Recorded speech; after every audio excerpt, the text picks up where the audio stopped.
Mabilis na tumaas ang baha sa Pililla, Rizal dahil sa walang tigil na pag-ulan kahapon. Kabilang sa mga naapektuhan, ang mga mag-aaral ng ating Kapuso classrooms sa Matagbak Elementary School.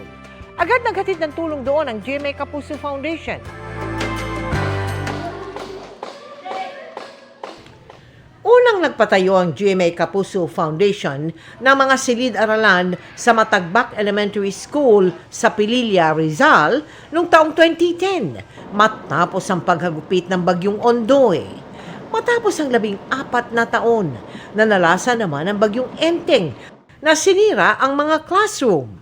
Agad nating yang pinagawa para mas komportable at maging maayos ang pag-aaral ng mga estudyante.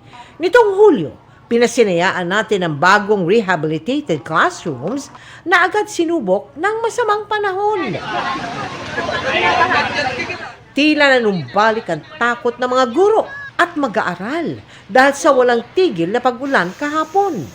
Umapaw kasi ang creek na katabi ng paaralan kaya binaha ang buong eskwelahan.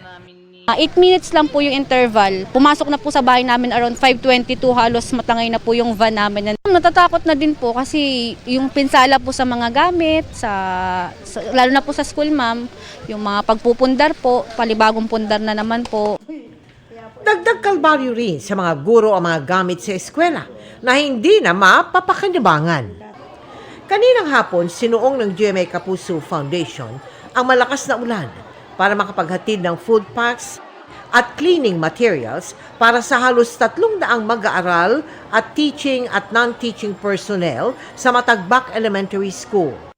Sa ngayon, nag-uusap na rin ang Department of Education at Local Government Unit ng Pililla para makahanap ng pangmatagalang solusyon para sa ikabubuti ng mga mag-aaral.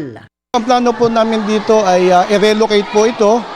Maglalaan po ang ating pahamalang bayan ng sapat na sukat para dito po sa ating ililipat na paaralan.